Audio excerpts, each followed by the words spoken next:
Global news. Australia's going to spend $368 billion on submarines with our friends in the US and the UK, essentially so that we can stay friends with China. I guess that's one way of thinking about it.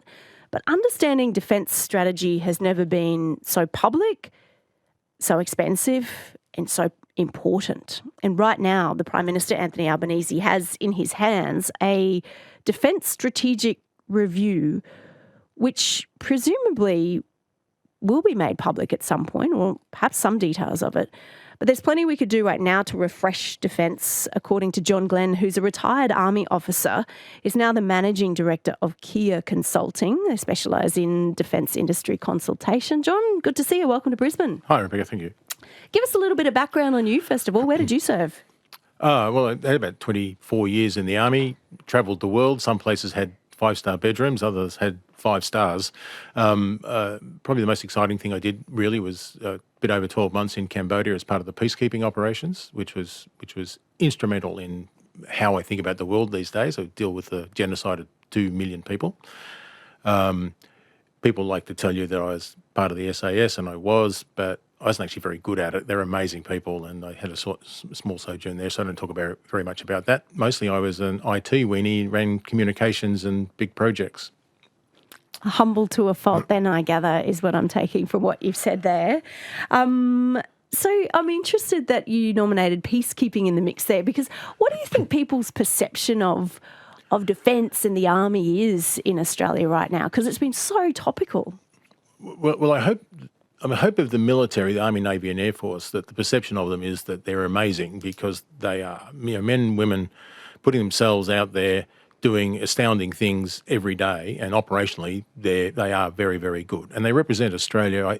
If I go back to my time overseas, we had soldiers, sailors and airmen in 50 different locations, and they were just amazing in the things that they did. And without being told what to do. They knew what to do and they knew how to do it really well. And I think that's what we should be very, very proud of them. We just need to make sure that they're well equipped and well protected.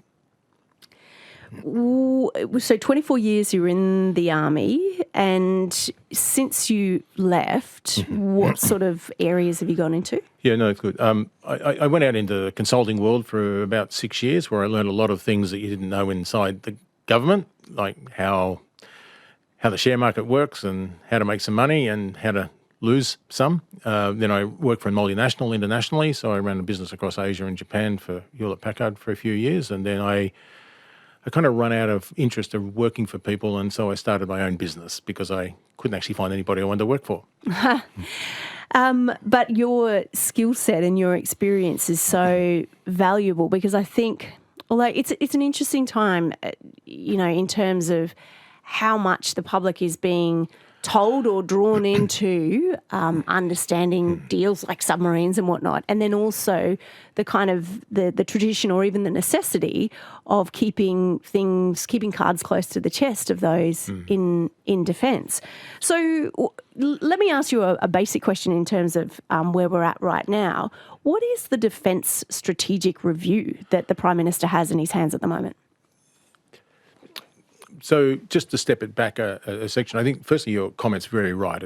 I think we don't communicate it very well, and the governments don't communicate it very well and get a bit tied up about secrecy, and yet the people need to know what it is that's being talked about. So firstly, there's been an increase in the threat and the behaviours in the world, mostly about threatening the role of international law, about this rules-based order.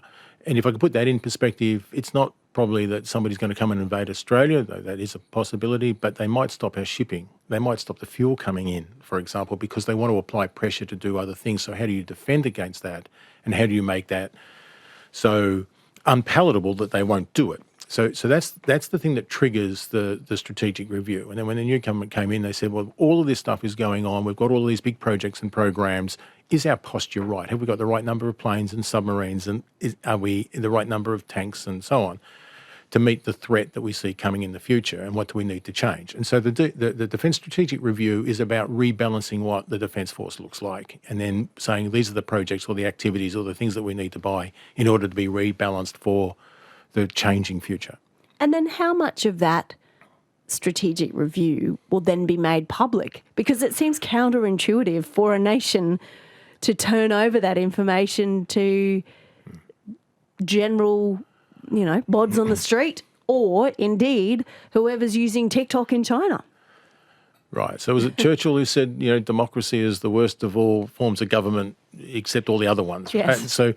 So that's the challenge is that we want a democratic nation. We want people to be involved. We want them to know. But equally, there are things that you can't share because it gives away your advantage. I don't know how much they'll share of it because that would be the purpose of a secret. But they should share enough so that the population goes, I know where we're going and I know why we're doing it, and that they have enough trust to say these are wise decisions being made, so don't tell me everything, but I trust you. And communication and sharing enough and having good communication is about building that trust. You're listening to John Glenn, who's the Managing Director of Kiah Consulting. 24 years in the Army. He's a retired Army officer. Plenty of experience, 3 consecutive operational tours in Cambodia. He served in the US and the UK as well. He now specialises in defence industry consultation. How big is defence in Australia in terms of personnel and budget? Can you paint a bit of a picture of that? They spend about between $40 and $50 billion a year. I think 46 billion or something was said today. There's always a bit that's not necessarily immediately visible. There's about 80 or 90,000 operational service people, but you add the reserves into that, and I don't know the exact numbers. There's about 100,000 public servants, I think, in the Defence Department. No, that's not quite right. That's not a lot. So it's a big number, but their projects are long term. So as you talk about the submarines, I mean it's an extraordinary long term program, and so it's a commitment. So even though you're spending $40 billion a year, the commitments are billions of dollars every year for decades.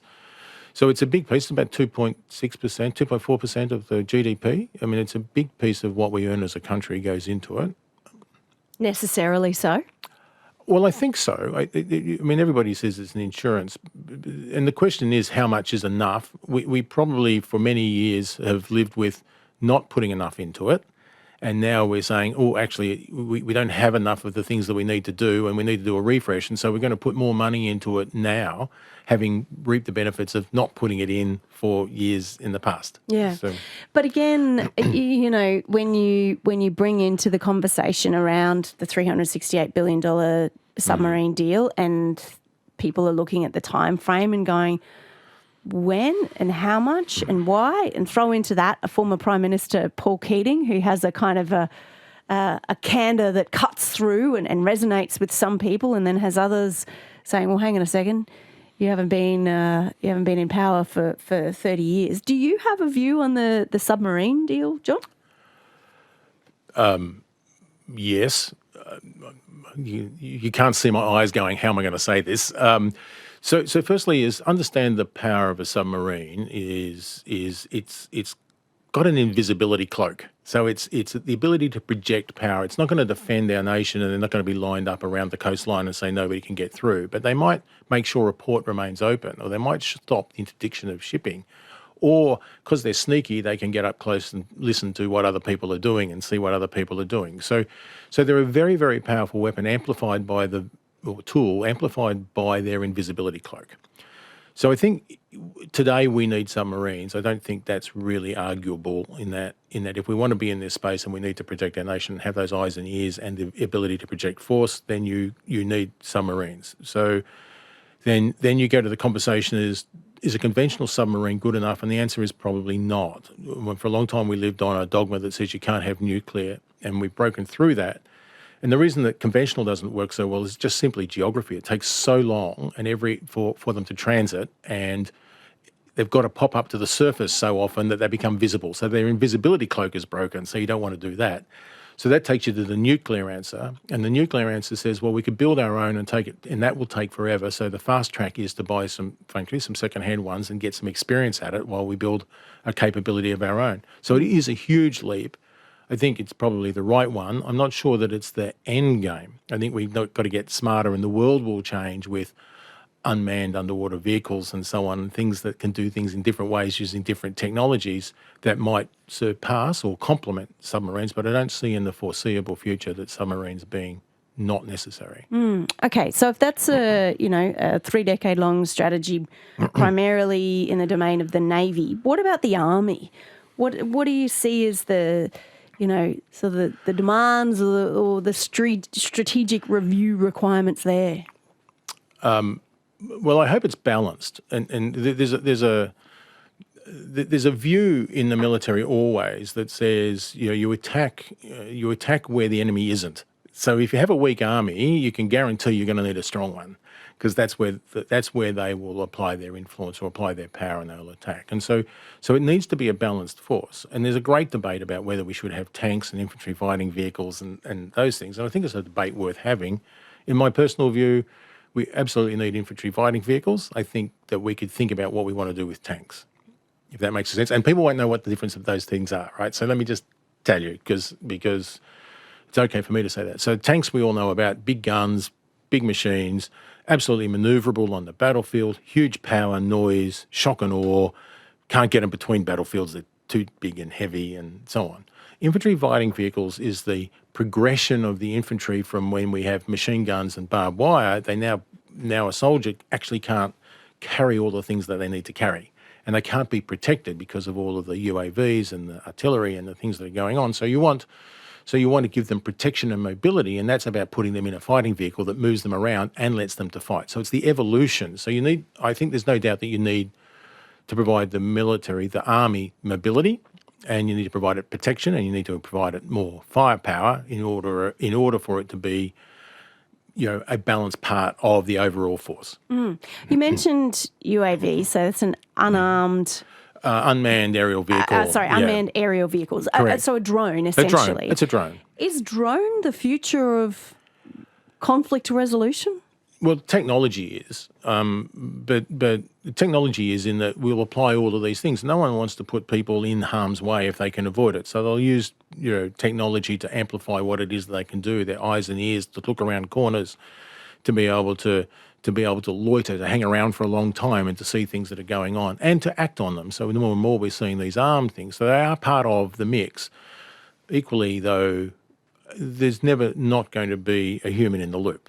And I think it's hard to foresee, even in science fiction, that you don't need boots on the ground at the end of the day. Again, it's interesting in the context of, we're expecting the Prime Minister Anthony Albanese to announce a ban on TikTok, the social media platform, this week, because it's Chinese-owned, because it's off the back of a Department of Home Affairs review, international security. I mean, for you as a retired army officer, would you have thought that we'd get to a stage where, as an act of national security, the Australian Prime Minister would ban a social media app? Yes. I think so. It's not a social media app. It's an intelligence collection app, and the view, big data and all of those, big data and the way we use that stuff now is about patterns and understanding and drawing relationships, and that's what people are looking for. So you go into TikTok, you do these things, and it seems benign, but if it's not benign and it's being captured and channeled back into a foreign country and it's being used to identify people, to be able to identify linkages and behaviours and expenditure, you probably do want to protect it. And it is the version of, we'll take the Chinese cameras out of Parliament House, we'll take the TikTok off your phone. Yeah. Well, Mark Dreyfus, the Attorney General, told me this morning that he never had TikTok in the first place. But I mean, I think I was having a conversation with Maria in the newsroom this morning saying, have you got TikTok? She said, no, but sometimes I look at it. And I said, well, if you're accessing it, are you dipping your toe into it? And then so suddenly you have this whole discussion about, how cat videos and, people tripping over themselves or singing or whatever suddenly becomes something that could be more nefarious. So I encourage you to engage. You get more, you share more with your friends, and somebody's looking over the shoulder with what you share, and then you share something that's inadvertent. You know this. We see lots of SMS messages suddenly appear that politicians don't want to be seen. This is being done by a state actor. John Glenn, who is a retired Army officer. He's from Kiah Consulting. Let's finishing up with you've written a couple of pieces recently that have been published, which are quite pointed and also simple in some of the terminology you've used in terms of defence. Cleaning up the mess, so to speak. What are you talking about there, John? Well, I did write one recently and said, look, there are some things that you need to do to be prepared for the Defence Strategic Review, and defence in its, not in the military sense, but in its business sense, needs to be better at what it does. And I said, clean up your mess. You can't be innovative and driven and focused if you've got an organisation that surrounds you, like the workplace is a mess. I mean, literally untidy and dirty and broken furniture doesn't make people feel good about themselves. Really? With what? Are you talking about like at a defence base or conference rooms or? So I am talking about in the headquarters areas and the bureaucracy areas, right. and it starts to decline because in some ways they look so much towards we've got to spend every cent we can on building capability, but building capability sometimes is spending a little bit on yourself to improve the behaviours and the view of the individuals. The IT is nowhere near what we would call contemporary standards, even in slow-moving businesses. It's like how to use teams and collaboration and so on is actually quite behind because of the way they've bought things in the past, and they're logged into old processes and procedures, and they use security as a bit of an excuse for not doing things quickly. So yes, I did say clean up your mess, get some conference rooms where people don't sit in hierarchical conference rooms with the person sitting at the end of the boardroom table, get collaboration rooms where people can get around a whiteboard, get more of those in there so you get more innovation and more thought, more participation, get some contemporary tools so people are walking around in industry and so on in exactly the same way as industry is behaving, and that will make them in themselves more innovative and driving. We know this is what industry does. And there's people respect the people in industry and create environments for them to be innovative and driven and challenged, and by the way, to get more work out of them. It's no accident that people are given laptops because they take them home and answer their email. It's a great con, right? But if you're a business owner or a leader in a big organisation, I want a little bit more out of you. And frankly, I think most people don't go to work because they want to earn money. They go to work because they want to do something good with their lives, and giving them the opportunity to participate that's why I said clean up your mess. So essentially, defence needs to think more like big business in a professional sense. Absolutely. That's the problem, and it's not just defence. It's the public sector everywhere. It tends to be a career for people, and so they get very little movement of people in and out of the organisation, and so they become. I use the term of self-licking ice cream, right? They only learn the experiences they've had inside an organisation, so they reinforce the behaviours they've had without new behaviours coming in, and they don't know what really good could look like because they only know where they've been. And that's true of the public services almost everywhere. They become careers and quite closed. We need more mobility, and we need to take more of the lessons about how industry works. Not all of the lessons of industry, by the way, because industry is driven by the bottom line, and you can create some very egregious behaviours in that. So not all of the things, but take the good lessons and then apply it and understand how they get done and do it quickly. I'd love to be in a boardroom where you put some of these to the top brass of defence. It's been fascinating chatting to you this morning, John. Thanks so much. My pleasure. John Glenn, the Managing Director of Kiah Consulting.